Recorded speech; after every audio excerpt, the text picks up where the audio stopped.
찬송가 263장 찬양을 들으시고 수요일을 시작하겠습니다. 263장 이 세상 험하고 나 비록 약하나 263장입니다.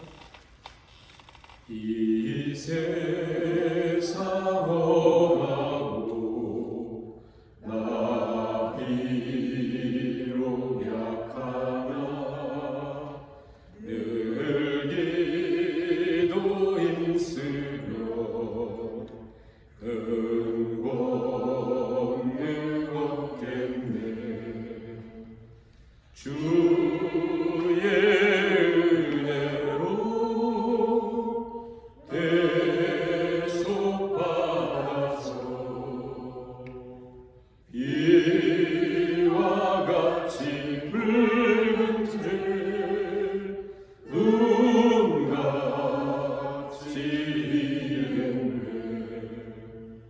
주님의 권능은 한없이 크오니 돌 같은 내 마음 꼭 녹여주소서. 주의 은혜로 대속받아서 비와 같이 붉은 죄 눈같이 이겼네. 내 맘이 약하여 늘 넘어지오니 주 예수 힘주사 굳세게 하소서. 주의 은혜로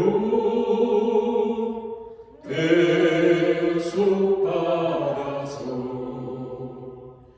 비와 같이 붉은 죄 눈같이 이겠네. 죄사함 받음으로 새 사람 되어서 주 앞에 서는 날 늘 찬송하려네. 주의 은혜로 대속받아서 비와 같이 붉은 죄 눈같이 이기는 주의 은혜로 대속받아서 주의 은혜로 대속받아서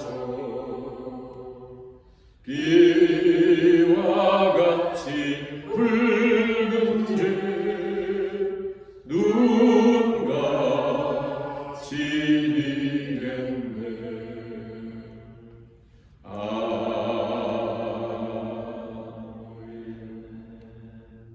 기도드리시겠습니다. 사랑의 하나님, 오늘도 이 저녁에 살아계신 우리 하나님 앞에 겸손히 엎드려 무릎을 꿇게 하시니 감사드립니다. 그리스도의 대속을 깊이 묵상하는, 그래서 십자가의 은총으로 살아가는 저희들 다 되게 하여 주시옵소서.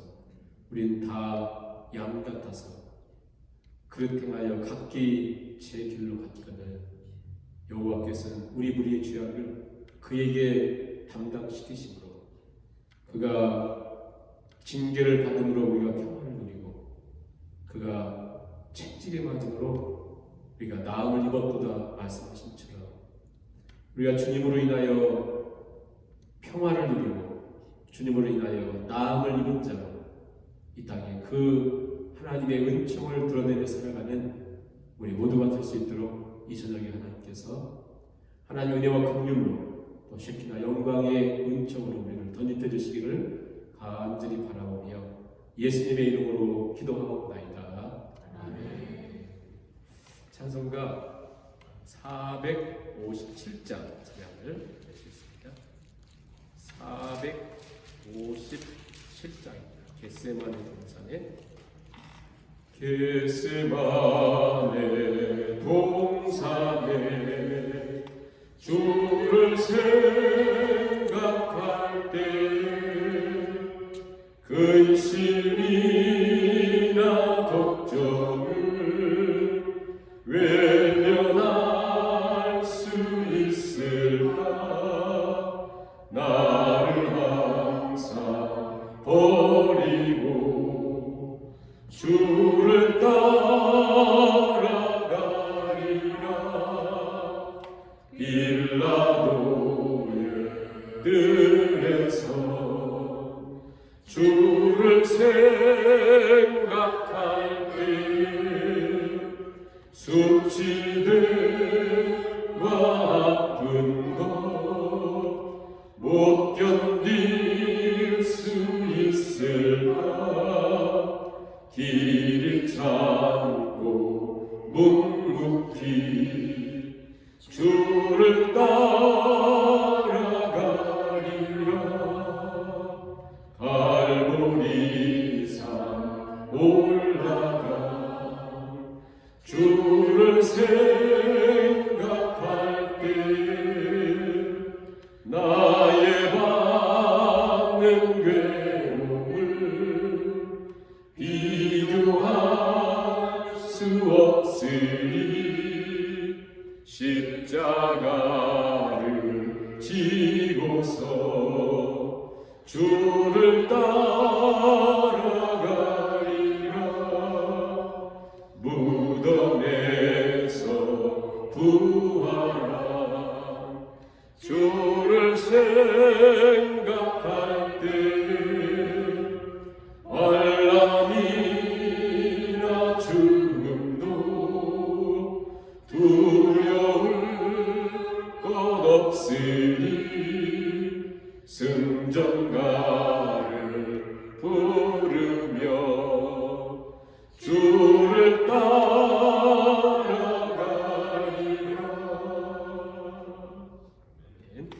찬송가 154장 찬양을 드리시고 오옥심사님께서 읽어주시겠습니다. 154장입니다. 생명의 주여 면류관 받으시옵소서. 날 위해 쓰신 가시와 나 기억합니다. 저 겟세마네 기도를 늘 기억하게 하시고 그 십자가의 은혜로 날 인도하소서. 누셨던 무덤 내게도 보이시옵소서. 잠드신 동안 천사가 굳게 지키었네. 저 겟세마네 기도를 늘 기억하게 하시고 그 십자가의 은혜로 날 인도하소서. 마리아처럼 새벽에 주께로 갑니다. 빈 무덤 내게 보이사 날 가르치소서. 저 겟세마네 기도 기억하게 하시고 그 십자가의 은혜로 날 인도하소서.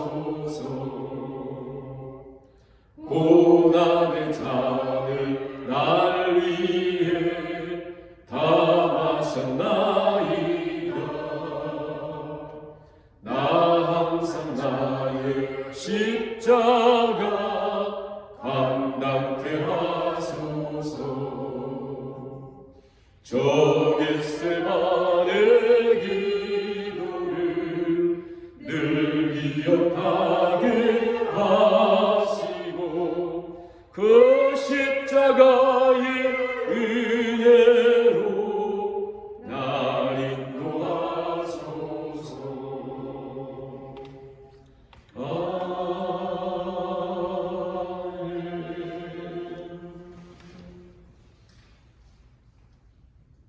사랑의 하나님 아버지, 우리가 살아있다는 것, 우리의 호흡조차도 아버지의 연애임을 감사 찬양합니다.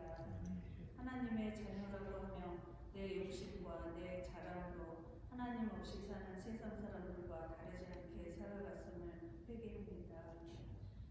하나님 아버지, 주님께서 우리의 죄를 대속하시어 십자가를 대신 지시고 표현할 수 없는 고통과 멸시와 고난을 받으셨음을 기억하고 우리도 주님이 지신 그 십자가를 묵상하며 고난에 동참하는 한 주간이 되게 하옵소서. 목사님을 통하여 말씀을 듣습니다. 듣는 귀와 받을 마음과 깨닫는 은혜를 허락하시어 말씀을 듣고 깨달아 말씀대로 살기 위해 몸부림치는 우리 모두가 되기를 간구하며 우리를 죽기까지 사랑하신 예수님의 이름으로 기도합니다. 아멘. 네, 조금 전에 우리 그 찬양 후리 한번 다시 한번 찬양합니다. 저 겟세마네 기도를. 저 겟세마네 기도를 늘 기억하게 그 십자가의 은혜로 그 십자가의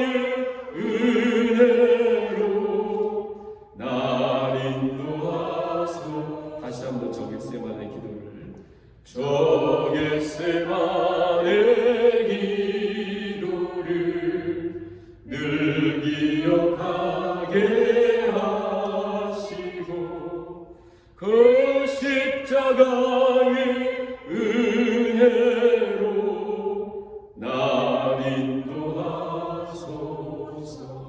아멘. 오늘의 본문 마태복음 26장 36절부터 50절까지 말씀을 같이 봉독하시겠습니다. 마태복음 26장 26절부터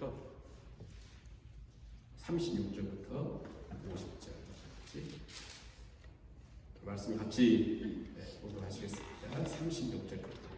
이에 예수께서 제자들과 함께 겟세마네라 하는 곳에 이르러 제자들에게 이르시되 내가 저기 가서 기도할 때마다 너희는 여기 앉아 있으라 하시고 베드로와 세베대의 두 아들을 데리고 오실새 고민하고 슬퍼하사 이에 말씀하시되 내 마음이 매우 고민하여 죽게 되었으니 너희는 여기 머물러 나와 함께 깨어 있으라 하시고 조금 나아가사 얼굴을 땅에 드시고 엎드려 기도하여 이르시되 내 아버지여 만약 한만 쓰거든 이 잔을 여기서 지나가게 하옵소서. 그러나 나의 원대로 나오시고 아버지의 원대로 없어서 하시고 제자들에게 오사 그 작은 것을 보시고 베드로에게 말씀하시되 너희가 나와 함께 한 시간도 이렇게 깨어 있을 수 없다면 시험에 들지 않게 깨어 기도하라. 마음은 고는데 욕심이 약하도다 하시고 다시 두 번째 나아가 기도하여 이르시되 내 아버지여 너희가 마시지 않고는 이 잔이 내게서 지나갈 수 없거든 아버지의 원대로 되기를 원하나이다 하시고 다시 오사 보시는즉 그들이 자니 이는 그들의 눈이 피곤하더라. 또 그들을 드시고 나아가 세 번째 같은 말씀으로 기도하시고 이에 제자들에게 오사 이르시되 이제는 자고 쉬라. 보라 때가 가까이 왔으니 인자가 주인 손에 팔리느니라. 일어나라 함께 가자. 보라 나를 하는 자가 가까이 왔느니라. 말씀하실 때에 10분 중에 하나인 유다가 나오는데 내 제사장들과 백성의 장로들에게서 파송된 큰 무리가 칼과 검술을 가지고 그와 함께 하였더라. 예수를 하는 자가 그들에게 번호를 짜되 내가 입맞춘 자가 너희이니 그를 찾으라 한지라. 곧 예수께 나와 랍비여 안녕하십니까 하고 입을 맞추니 예수께서 이르시되 친구여 내가 무엇을 하려고 왔는지 하라 하시되 이에 그들이 나와 예수께 손을 대어 잡는지라. 아멘. 네, 오늘 우리가 고난 주간을 받아서 오늘의 우리가 본문 말씀 겟세마네 기도에 대한 말씀을 참고하면서 이 고난 주간 우리가 하나님께서 무엇을 원하시나 이 말씀을 통해서 생각하도록 하겠습니다. 겟세마네 기도하면 그 신비, 그 깊이는 다 알 수가 없습니다. 그래서 어떤 성경학자들은 이 겟세마네 기도만 가지고도 몇 년 동안을 이렇게 살펴도 다 알 수 없다. 중요한 그런 내용들을 갖고 있는데요. 우리가 이제 그래서 그런 글을 읽고 저도 생각하기를 오늘 저녁은 특별한 날이니까 우리는 또 금요일도 안 만나니까 1시간 같이 나누고 1시간 기도해야겠다 생각했는데 제가 이 힘이 없는 것 같아요.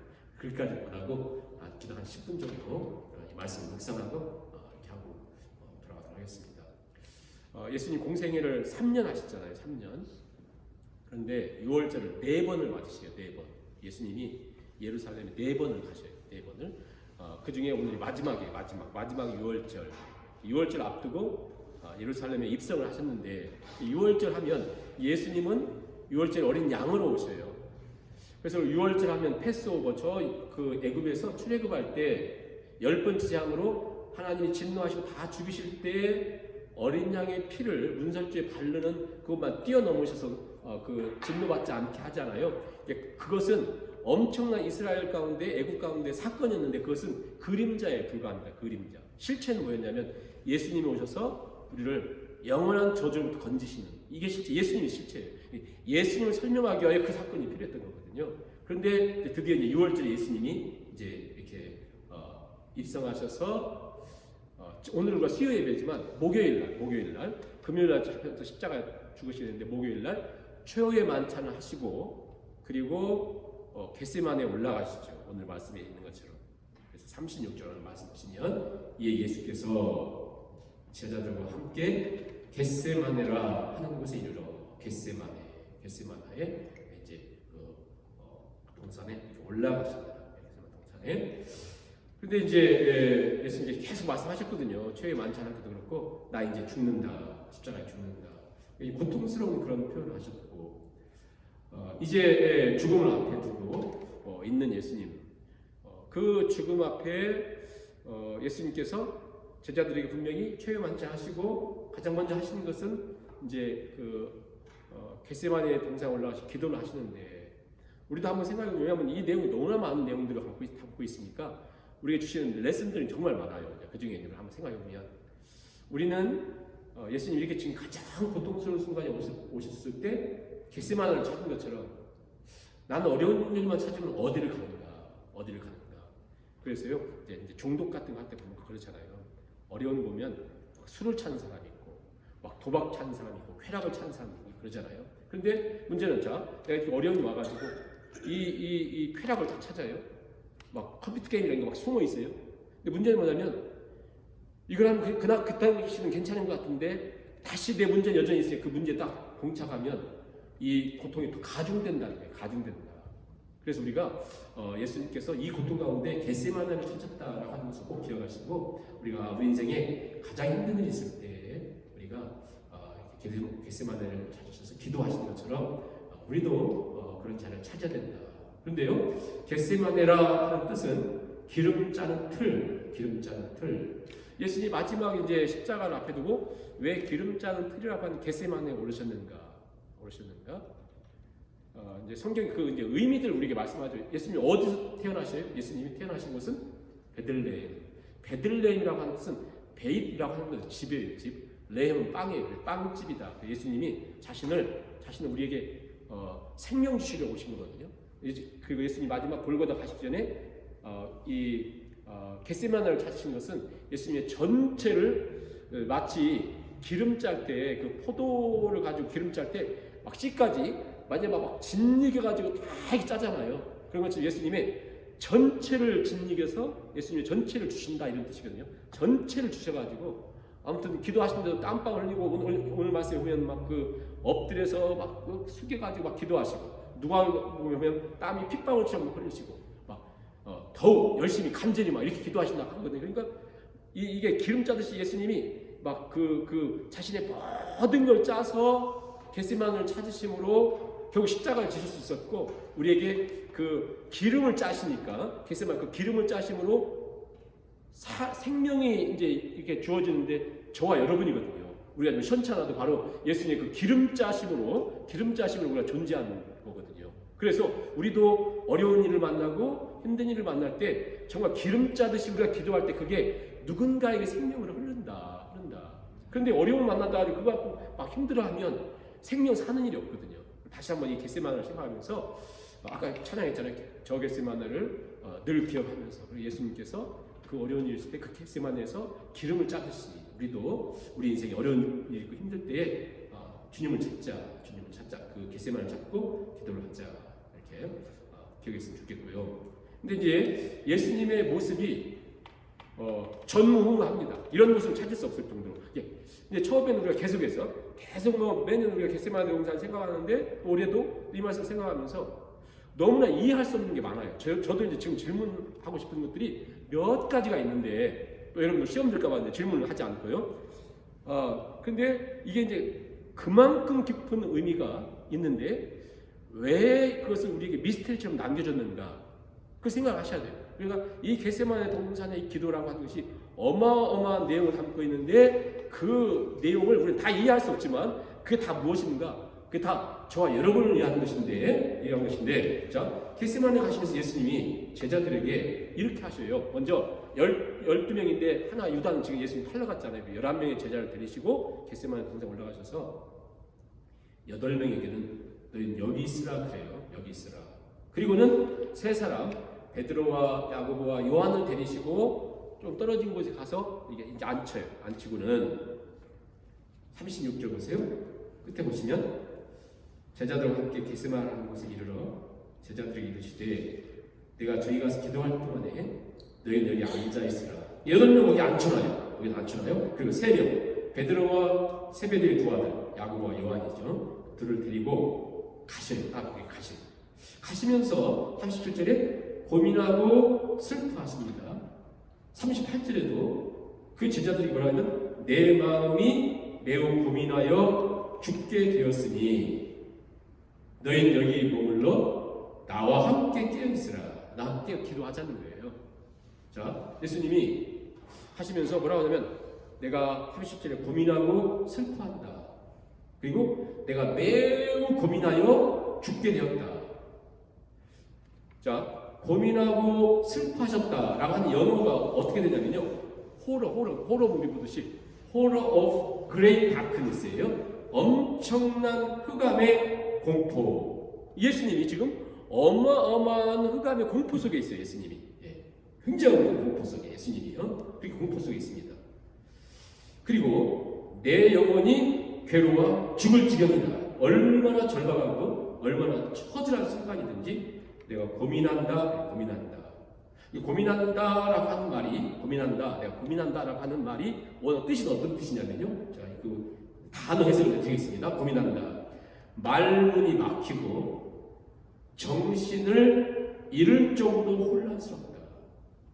이 예수님이 지금 우리의 문제가 아니에요. 예수님이 얼만큼 힘드셨냐면 어떻게 말문이 막히고 정신을 잃을 정도로 혼란스럽다. 정신을 잃을 정도로. 여러분 정신을 잃을 정도로 예수님이 혼란스러워요. 그리고 내가 고민하고 슬퍼했다. 슬퍼했다는 말은 뭐냐면 마음의 갈피를 잡을 수 없을 만큼 괴로운 상태. 그러니까 예수님의 마음이 갈피 잡을 수 없을 만큼 너무 괴롭고 슬퍼요. 너무 괴롭고 슬퍼요. 그리고 매우 고민하여 죽게 되었다. 매우 고민하여 죽게 되었다. 좀 이상하다는 생각이 들지 않아요? 들어야 돼, 당연히. 왜냐하면 우리 예수님은 공생에 사역하시면서 한 번도 고민하신 적이 없어요.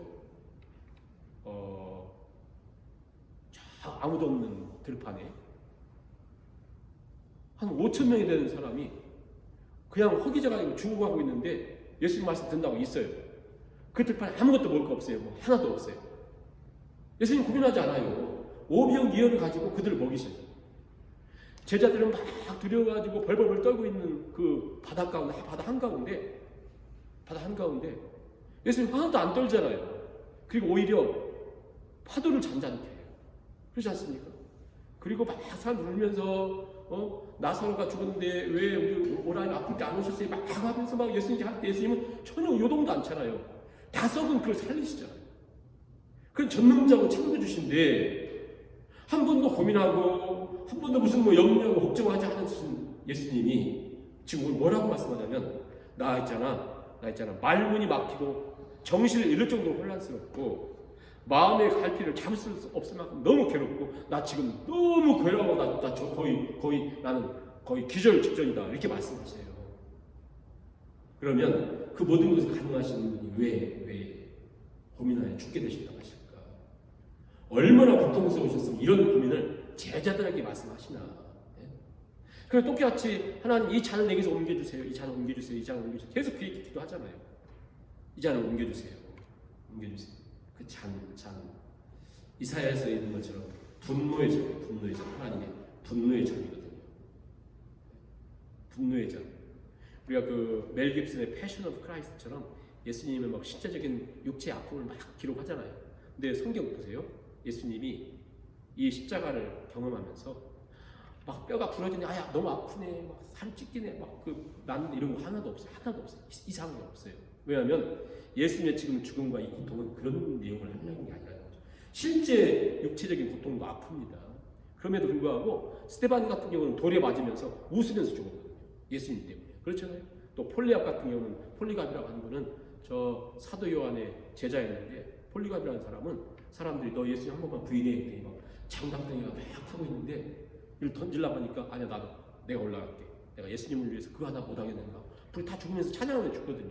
이런 사람들이 한둘이 아니잖아요. 근데 예수님이 이 겟세마네 동산에서 너희는 마음이 염려하지 말라고 하면서 근심하지 말라고 강하고 담대라 늘 두려워하지 말라고 하는 예수님이 거의 정신을 잃을 정도의 그 지금 상태는 결국 우리의 육체적인 죽음 자체에 있는 것이 아니라 예수님이 저 여러분의 죄를 그에게 담당시키다 한 것처럼 그 죄를 예수님이 받으셔가지고 이제 전능하신 하나님으로부터 단절과 버림당함을 경험하시잖아요.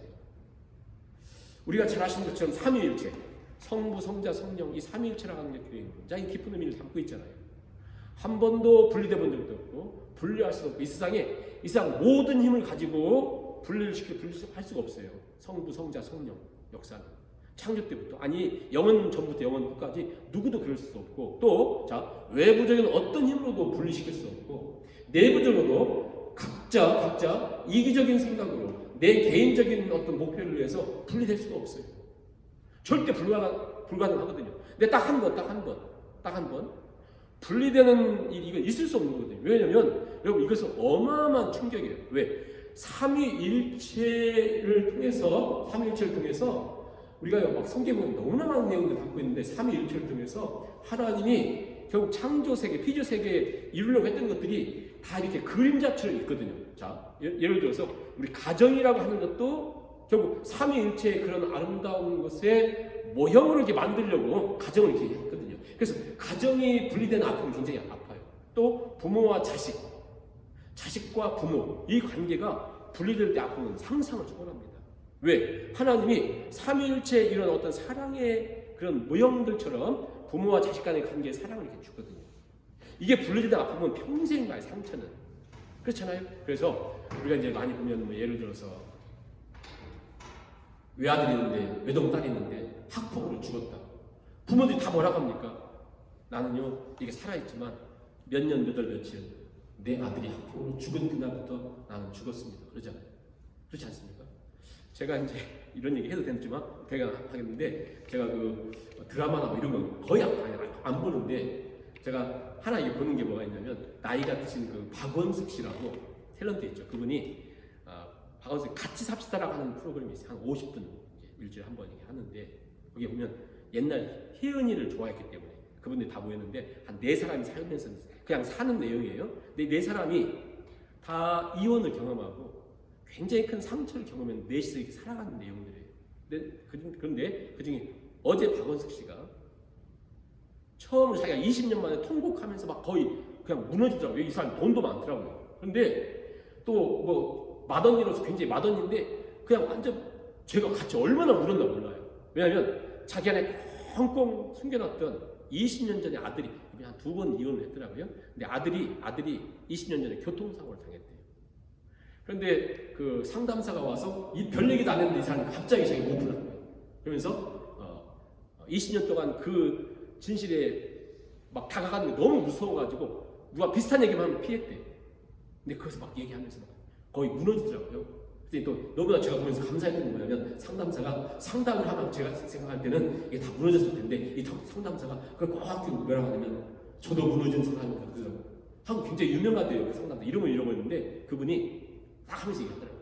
저도 남편 알코올 중독 치료하려다가 못하고 그 남편의 폭력에 감당 못하고 이혼했는데, 뭐 아들이 뭐 어떻게 비슷한 얘기 이렇게 하더라고요. 그걸 보면서 아무튼 그 무너짐이라고 하는 것이 평생을 고통스럽게, 그렇잖아요. 그런데 하물며 절대 불가능한 성부, 성자, 성령 예수님이 지금 끊어지는 거예요. 단절, 버림당한. 예? 절대 깨어지면 안 되는, 이 세상의 모든 것이 단절되고 끊어져도 성자가 성부로부터 단절된다고 하는 거, 버림받는다는 것은 불가능한 거거든요. 있을 수 없는. 예? 그런데 지금 영원부터 영원까지 딱 한 번 지금 있는 거예요. 무엇 때문에? 바로 이 단절 속에 여러분이 있는 거예요. 제가 그래서 있는 거예요. 예수님. 예? 빨리 보세요. 이 단절 속에 저와 여러분이 없는 단절은 있을 수도 없고 아무런 의미도 없고, 그래서 이 예수님의 고통을, 그 고통의 깊이와 그 넓이와 그 너무 깊은 것을 헤아릴 수 없어요. 헤아릴 수 없는 이유가 뭐냐면, 바로 예수님의 사랑, 우리를 향한 하나님의 사랑이 헤아릴 수 없을 만큼 그렇게 많다는 거예요. 그래서 예수님이 십자가상에 그러잖아요. 엘리 엘리 라마 사박다니, 나의 하나님 어찌하여 나를 버리십니까? 버림당한. 애들이요, 어린애들이 특히 엄마와 막 붙어있는 애들 있잖아요. 그런 애들이 엄마가 떠나면 거의 막 기절할 듯이 자지러지잖아요. 그런 것처럼 예수님의 지금 상태가 하나님과의 단절 때문에. 그러니까 자, 우리가 예수님 이 겟세마네 동산에서 막 땀이 핏방울처럼 막 흘리는 기도와, 그리고 제자들이 다 고민하고 심히 막 죽게 됐다 막 하는 그 고통이라고 하는 것이 결국은 이 모든 것이 예수님 때문이 아니잖아요. 우리 때문이죠. 그런데 이게 반드시 하나님과 관계 속에서, 그러니까 굳이 이제 설명하지만 하나님과 우리 사이에 우리는 불가능해요. 그래서 예수님이 지금 우리 대신에 이 모든 걸 담당하시잖아요. 그러니까 하나님과 예수님 관계 속에서 끊어질 수 없는 이 관계가 바로 우리 때문에 나 때문에 끊어지는 거예요. 그리고 하나님께서도 이해할 수 없는 사랑을 우리에게 부어주기 위해서 지난주에 이사야서 보신 것처럼 우리의 죄악을 그에게 담당시키셨도다. 이사야서 53장 6절에 있는 것처럼, 그리고 10절에 있는 것처럼 하나님이 아들에게 그 질고를 담당케 하시고, 그 아들이 우리를 대신하여 그 고통을 담당케 하시기를 기뻐하사.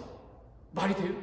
아들에게 그 고통을 담당케 하는 걸 기뻐하시고 이것을 속건제물로 하나 받으셔서 그 제사를 하나님 가장 기쁘게 받으신다. 있을 수 없는. 누구 때문에요? 저와 여러분 때문에. 우리의 반역 때문에. 아버지와 아들이 떼어진 날, 그게 바로 십자가다. 그리고 이것을 감당할 수 없으니까 지금 그 겟세마네 동산에서 예수님이 3번씩이나 막 거의 기절하듯이 기도를 하시잖아요. 처절한 고통. 예수님이 이해할 수 없는 그 고민, 그 고통이 감당할 수 없이 크면 클수록 바로 우리 나를 향한 하나님의 사랑이 그렇게 있다는 거예요. 나를 향한 하나님의 사랑. 나 때문에 아들이 영원한 계속 생각해 보세요. 요한복음 17장에 보면 17장부터 있는 그 대제사장의 기도 보면 나와 아버지는 하나이니라. 창조 전부터 우리는 막 그 관계가 막 이렇게 하셨잖아요. 그런데 예수님이 지금 자신을 포기하고 내어버리고 그리고 땅에 엎드려서 눈물이 또 땀이 핏방울이 되고 고통이 되고 그 기도가 간절할수록 나를 향한 사랑이 그만큼 깊다, 그만큼 크다. 나를 향한 그 사랑이 얼마나 소중하고 중요하고 여러분을 향한 하나님의 그 사랑이 얼마나 소중하고 귀중하고 이게 얼마나 중요하면 예수님이 지금 땅에 엎드려 자기 자신의 모든 것을 내려놓고 겟세마네 그 기도하는 이 모습이 바로 우리를 향한 하나님의 사랑의 그 넓이와 깊이와 풍성함을 표현해주고 있습니다. 만일 우리도 그렇잖아요. 사랑이 없으면 예수님 그렇게 기도할 필요도 없죠. 십자가 지실 것도 없고요. 그렇잖아요. 그냥 이 사람들 저주받게 놔두면 되잖아요. 우리 그냥 저주받게 놔두시면 되잖아요. 그런데 땀이 핏방울이 되도록 그리고 고민하고 슬퍼하사 거의 기절할 정도 아프다고 하는 것은 우리를 그만큼 사랑하시는 그 주님의 사랑을 보게 되고요.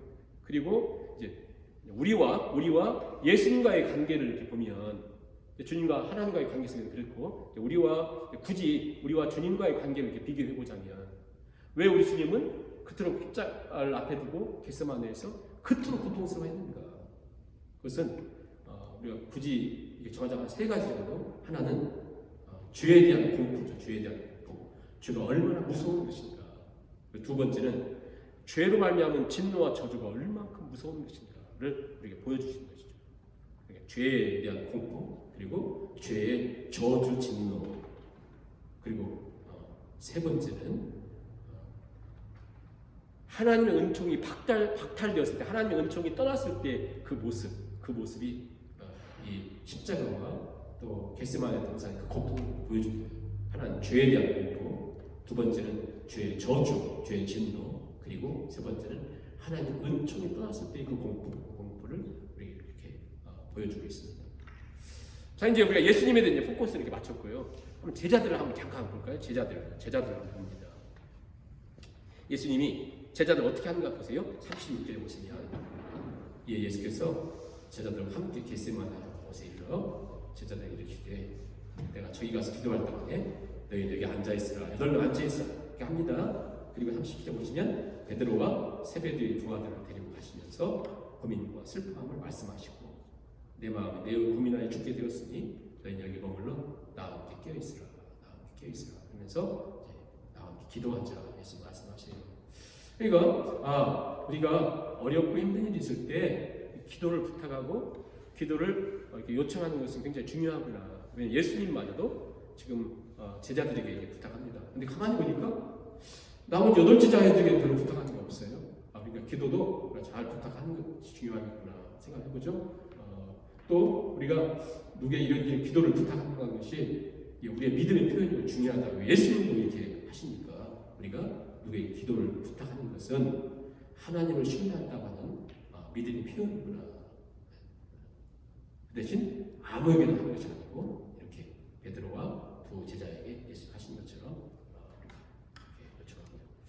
그 다음에 예수님께서 제자들에게 이제 특히 세 제자에게 뭐라고 말씀하냐면 기도하시고 옵니다.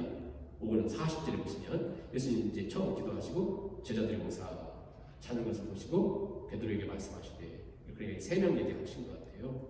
너희가 나와 함께 1시간도 깨어있을 수 없더냐. 시험에 들지 않게 깨어 기도하라.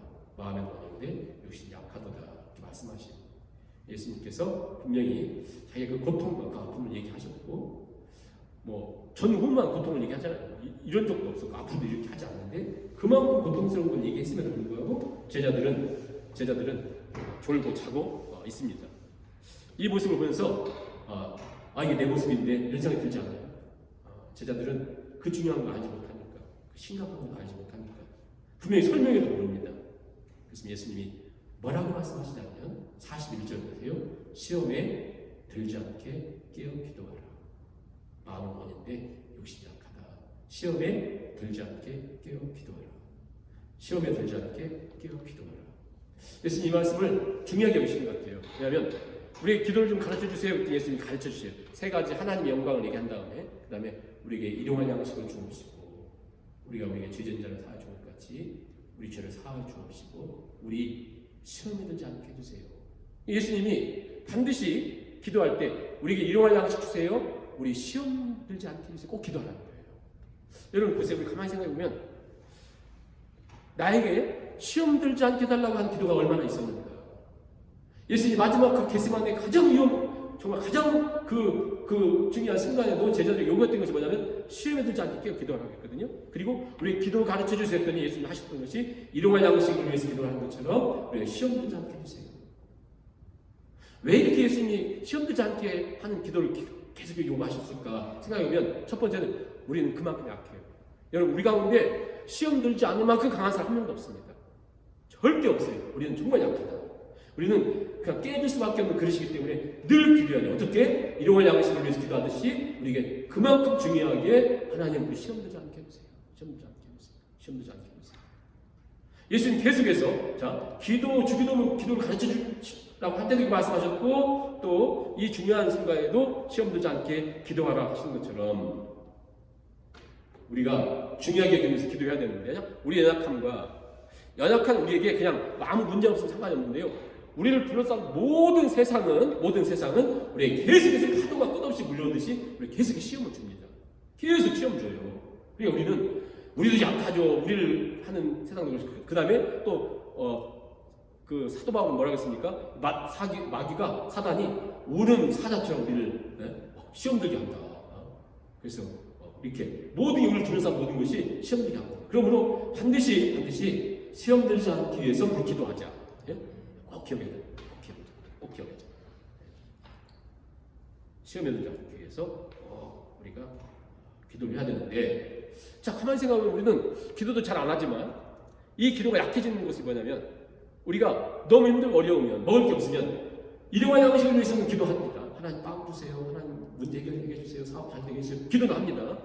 그런데 우리는 예수님 분명히 말씀하시면서 세 개 말씀하시면서 너희는 시험에 들지 않게 위해서 기도해야 된다. 굉장히 중요하게 말씀하는 걸 우리는 잊어버릴까요? 왜냐하면 우리는 눈에 보이는 빵은 눈에 보이잖아요. 또 이게 급하다는 거 알잖아요. 돈이 없고 이게 안 되면 안 되는데 조달이 안 되면 안 되는데 알잖아요. 그런데 영적으로 딱 막혀가지고 기도하지 않으면 이거 계속 이게 누적되면서 이게 시험에 드는 가운데 걸릴 수 있거든요. 그러므로 반드시 시험에 들지 않게 깨어 기도하자. 48절도 보세요. 38절 끝에 보세요. 몸을 넣어 나와 함께 깨어서 그렇죠? 깨어서. 그다음에 41절에 시험에 들지 않게 깨어서 기도하는 게 중요하다. 한 두 가지만 더 볼 거예요. 자, 이제 겟세마네 동산의 기도 가운데 중요하다고 생각하는 거 한 두 가지만 더 말씀을 같이 잠깐 나눌 텐데요.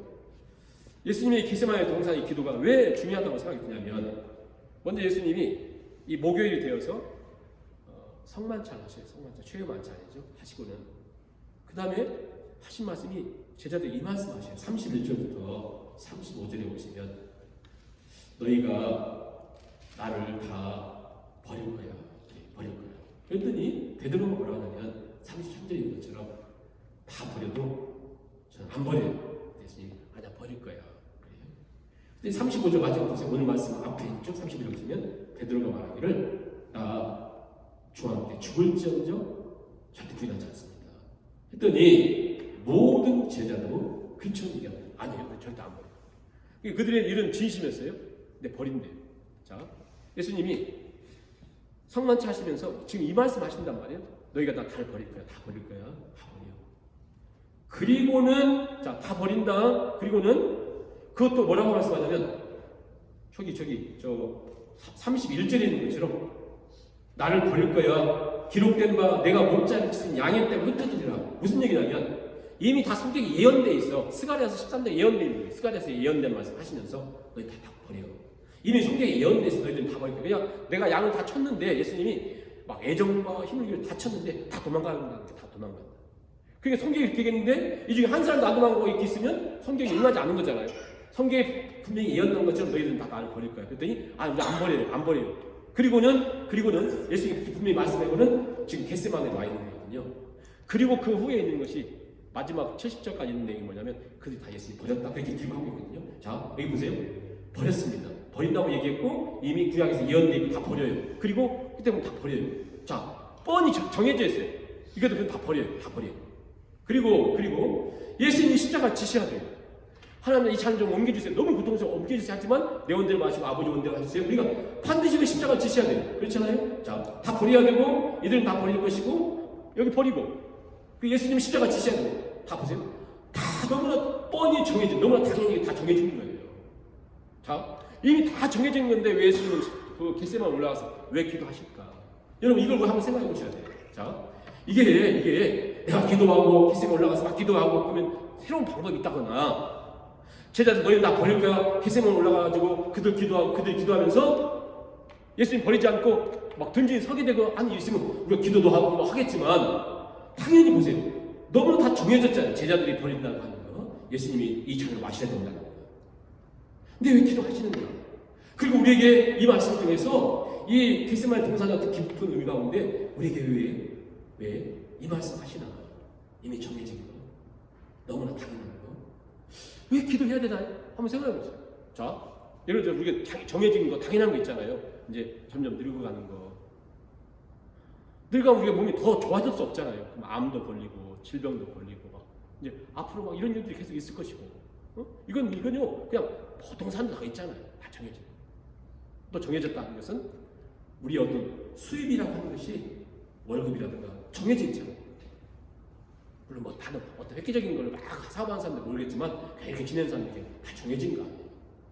정해졌잖아요. 우리는 다 정해졌기 때문에 그냥 그런 거 갖고 기도하고 이러지 않잖아요. 뭘 기도하고 그렇잖아요. 근데 예수님이 이 겟세마네 기도를 통해서 왜 이미 다 정해졌는데 그걸 가지고 땀이 핏방울이 되도록 기도하시고 간구하시나 이런 생각해 보세요. 집에서 곰곰이 생각하셔야 돼요. 뻔히 실패하고 흩어질 제자들 또 뻔히 이미 정해지고 이미 정답이 나와서 바뀔 수 없는 내용인데 왜 이렇게 난파하시면서 이거 가지고 기도하시고 막 핏방울 되도록 기도하시고 그러시나.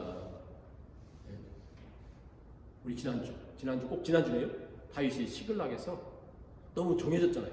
그냥 쫓아가면 될 것을 하나님께 묻고 그일라에서도 묻고 너무나 정해지고 당연한 건데 그렇잖아요. 왜 그러나 뻔한 내용을 가지고 모든 게 뻔한데 우리가요 너무나 당연한 것에 대한 기도가 사라지잖아요. 그러면 갑작스럽게 다가오는 어떤 어려움에 대해서 하나님께 나가지 않습니다. 이게 특징이에요. 하나님께 안 나가요. 못 나가요. 하나님께 못 나가고 하나님을 찾지 않고 그러니까 우리가 너무나 당연한 것처럼 보이는 것 속에서 그것이 하나님을 찾지 않고 하나님께 기도하지 않잖아요. 그러면 첫째로 감사가 사라지고요. 그러니까 당연한 것에 대한 감사가 사라져요. 뭐 너무나 당연한 거. 그리고 하나님의 은혜가 없어도 살 수 있는 것처럼 교만 방지하게 됩니다. 그래서 우리가 중요한 건 뭐냐면 우리 다시 한번 아까 시험에 들지 않게 깨어서 기도하라 했던 것처럼 우리가 시험 들지 않기 위해서 기도해야 되고 그 다음에 우리가 우리 인생 속에 너무나 당연한 것에 대해서 기도하고 하나님을 찾자. 그래야 우리는 그 당연한 것 속에 감사를 잃지 않고 은혜를 잃지 않고 또 어려움이 찾아올 때 우리는 하나님을 찾고 하나님께 나아가는 그런 존재가 된다. 나 인생 속에 너무나 당연한 거예요. 그렇다. 그냥 당연하다고 생각하면 살잖아요. 그러면 믿지 않는 사람도 당연하게 살면서 우리는 점점 강팍해져요. 우리는 왜? 하나님을 찾지 않기 때문에. 그래서 우리가 너무나 뻔하고 너무나 당연한 것에 대해서 우리가 하나님을 찾자. 마지막 한 가지만 더 말씀을 드리면요. 자, 이제 보면서 이제 희한한 것이 뭐냐면 예수님 분명히 오늘 겟세마네 동산 이야기 내용이라면 제자들에게 너희는 다 나를 버려. 그리고 또 이 26장 끝에 보면 다 버려요. 이 상황 속에서 근데 예수님이 뭐라고 말씀하냐면 36절 보세요. 너희들 다 나를 버릴 거야. 자, 이 사람들 다 나를 버릴 사람들이잖아요. 그렇잖아. 그럼 예수님 혼자 이제 십자가 질 거니까 다 버릴 사람들 놔두고 가면 되잖아요. 근데 예수님이 특이한 것은 36절 보세요. 예수께서 제자들과 함께 오셔요. 여러분 보세요. 이 제자들 뭐 할 사람들입니까? 다 자기 버릴 사람들이에요. 근데 함께 오릅니다. 그 너희들 기도해 놓고 뻔히 기도도 안 해요. 그냥 잠만 푹 자고 그래요. 막 아무것도 몰라요. 근데 예수님 뭐라고 말씀하냐면 함께 가신 다음에 40절 보세요. 40절 보시면 제자들이 오사 자는 것을 보시고 베드로에게 말씀하시되 너희가 나와 함께 한 시간도 깨있을 수 없느냐. 너희가 나와 함께 한 시간 그 기도가 안 되냐. 그리고는 3번이나 기도하지 않습니다. 다 잤잖아요. 그러면 자고 있으니까 두고 가버리자 이렇게 해야 될 텐데 자 이제 쉬어라. 때가 됐다. 예수님 그러십니다. 그러면서 45절 보세요. 이 제자들이 오사 이르시되 이제 자고시라. 때가 가까웠으니 인자가 죄인의 손에 팔리느니라. 이게 끝나면 돼요. 그럼 다시 46절 보세요. 일어나 함께 가자. 일어나 함께 가자. 이상하지 않습니까? 뭐 데려가나 뭐하나 이 사람들은 다 자기 팔고 버리고 예? 성경에 이미 습관이 예언돼 있고 다 끝나잖아요. 근데 예수님 왜 자꾸 이미 무너질 그들임에도 불구하고 자꾸 그들 끌고 가시나. 그리고 자 일어나 날 죽이려고 하는 사람들 온다. 그래서 딱 맞잖아요. 왜 예수님 계속해서 이렇게 말씀하시나. 자 이렇게 팔아버리는 이 제자들이요. 이 제자들이 예수님이 바로 자신이 그냥 우리가 시간이 없어서 다 못 보니까 여러분 집에서 한번 보셔요. 이 성경이 일부러 예수님 모습과 제자들 모습이 막 비교해서 나타내거든요. 이들은 아무 쓸모없는 모습, 아무 쓸모없어요. 모두를 그 겟세마네 데려가시고 기도해라 막 이렇게 하시고 뻔히 안 할 때도 아시고 또 뻔히 자기 부인하고 다 아시잖아요. 그 이미 성경에 기록됐다고 하고 그럼에도 불구하고 예수님께서 왜 이들 계속해서 이렇게 기록을 하고 말씀하시다면 이건 우리의 모습이거든요. 지금도 우리는 여전히 아무리 설교하고 아무리 말씀 읽고 막 묵상하고 해도 우리는 또 뻔히 막 그냥 불이 나고 또 막 이런단 말이에요. 또 예수님 막 무시하듯이 삶이 우리 인생 삶이 그렇거든요. 근데 예수님 뭐라고 말씀하면 일어나 함께 가자 하면서 또 그런 거 하셔요. 왜 그러냐면 결국 예수님이 십자가에 달리시는 것은 위대하고 훌륭한 사람들만을 위한 예수님의 십자가 아니기 때문이에요. 그 예수님이 저주받으심과 십자가 지심은 훌륭한 사람들을 위해서는 없어요. 그들을 위해서는 없어요. 누구를 위해서냐면 우리의 허물과 죄악과 우리의 문제와 우리의 넘어짐과 우리의 문제와 우리의 문제투성이밖에 없는 우리 모습 때문에 예수님 지시는 거거든요. 그래서 예수님 오실 때 바로 마태복음이잖아요. 마태복음 1장이 어떻게 시작되냐면 아들을 낳으니 이름을 임마누엘 하리라. 그 뜻은 하나님과 함께 하신다. 마지막 28장에 그 28장 마지막 절이 뭐예요? 뭐라? 세상 끝날까지 내가 너희와 함께 하리라. 그렇죠? 그러니까 예수님은 왜 이 모든 것을 당하신다면 무너지고 연약하고 부족한 우리들을 위해서 당하셔서 우리로 하여금 이제 그 사랑 하나하나 죽는 날까지 깨달아가면서 그 사랑에 감동되어서 그 사랑을 꼭 깨달은 자로 가슴에 또 품은 자로 그것을 나타낸 하루라도 우리 인생이 앞으로 남은 삶인데 하루라도 그것을 나타내며 살아가는 제자들 보세요. 요 제자들이 이렇게 하고 있는 제자들이 불과 지금 6월절이잖아요. 그 다음에 오순절에 성령 강림하시잖아요. 오순절이 맞죠? 거의 50일이에요. 50일. 그 후에 제자들의 모습은 전혀 다른 제자들이 됩니다. 그 사실을 깨닫고 사도행전에 그 초대교회를 막 쥐락 피락하는 그 제자들이 바로 지금 이 제자들 50일 전에 불과 2달 전의 모습은 이 제자들의 모습이거든요. 여러분 기억하십시오. 우리가 아무리 연약하고 부족해도 결국 하나님은 우리 예수님은 절대 우리를 놓지 않으신다. 함께 가자. 그래서 그 유명한 그 선교사님이신 스탠리 존스, 정말 선교사 중에 선교사거든요. 그분이 실은 미국에서 그 감독이 되고 다음 날 감독 난 포기한다 하고는 선교사라고 하는 날 인도로 부르신다고 인도로 가셔가지고 정말 반대를 많이 겪고 엄청 고생을 많이 하셔요. 그런데 그곳에서 선교를 정말 잘 거의 생명같이 하시거든요. 나중에 그게 묻습니다. 아니 선교사님 어떻게 그 무서운 환난과 시련과 어려움을 이겼습니까? 그랬더니 그분이 그래요. 나는 한 가지 말씀을 붙들고 살았습니다. 그게 마태복음 12장 20절이었습니다. 세계적으로 유명한 선교사님인데 그분이 붙들었던 말씀 뭔지 아세요? 이 말씀이에요. 상한 갈대를 꺾지 아니하시고 꺼져가는 심지를 끄지 아니하시고.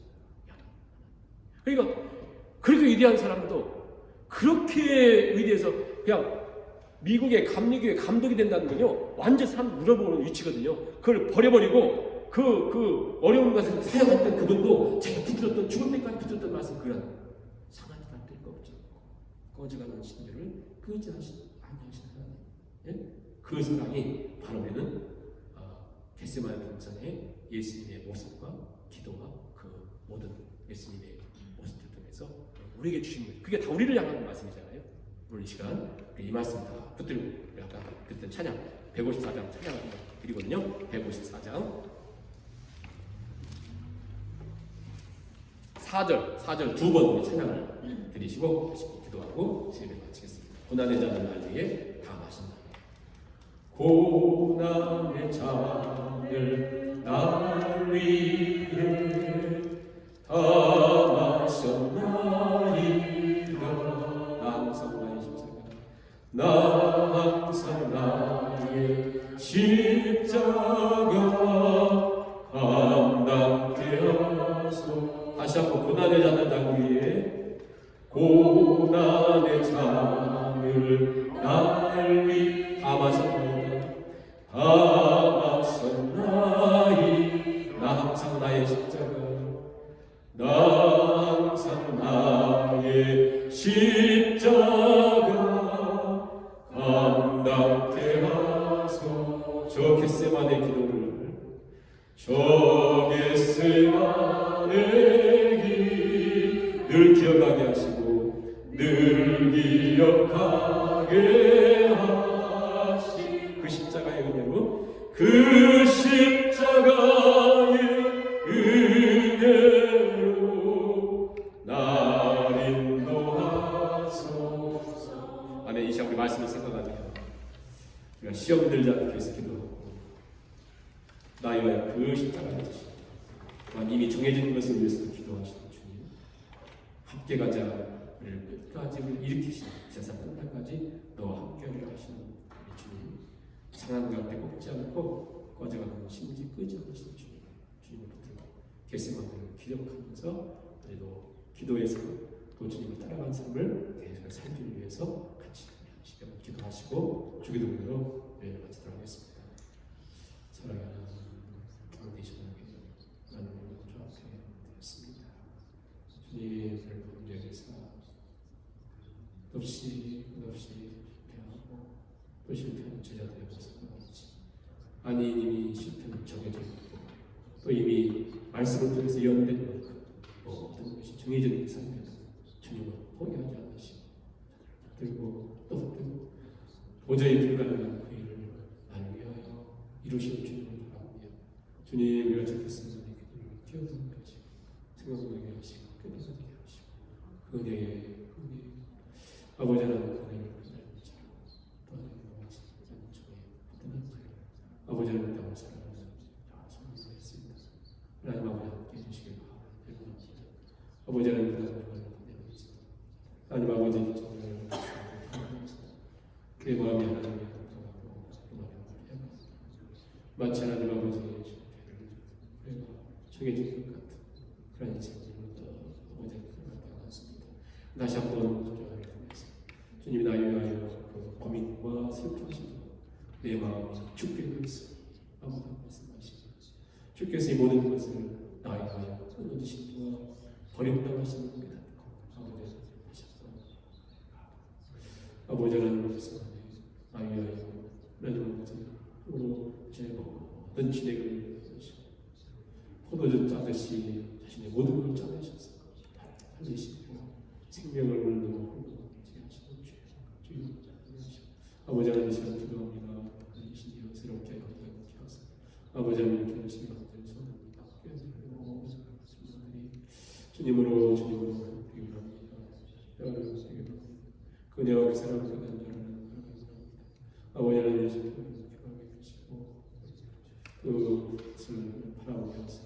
아버지 하나님 주께서 성공자들과 아버지께서 위대한 자들 위한 아버지 십자가와 겠습니다. 아버지 하나님 주하시니 하나님 아버지 주께서 여전히 하나님 그 모든 것을 이미 경험했고 기적을 경험했고 그 많은 은혜를 경험했음에도 불구하고 여전히 하나님 아버지 못하지 못하는 제자들입니다. 그들을 위하여 주께서 시간 저 앞에 주님을 바라보니 외자로 나는 주께서 하나님 아버지 하나님 이 흐르는 아우의 그대로 주옵소서. 우리 하나님께서 되시고 하나님 아버지 되시고 아버지 하나님 성실하시고 주여 우리 하나님 아버지 그렇게 아버지 끝나고 또 하나님 힘으로 뜨거고 그렇게 아버지는 하나님 아버지 주님으로 하나님 아버지 함께 주님을 찾고 우리 아버지한테 나가는 풀림을 통해서 하나님 근자한테 우리가 철저하게 아버지 감사를 구하며 은혜를 구하며 아버지께 주신 은총을 감사하는 자로 늘 고백합니다. 한나야 되는 은혜를 주시고 아버지는 하나님 아버지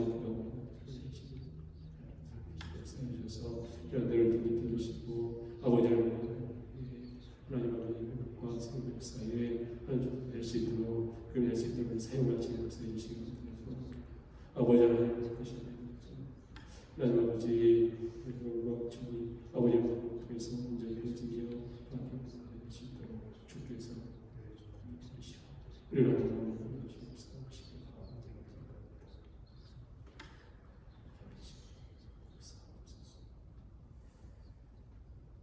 하늘에 계신 우리 아버지여 이름이 거룩히 여김을 받으시고 나라의 마옵시며 뜻이 하늘에서 이루어진 것 같이 땅에서도 이루어집니다.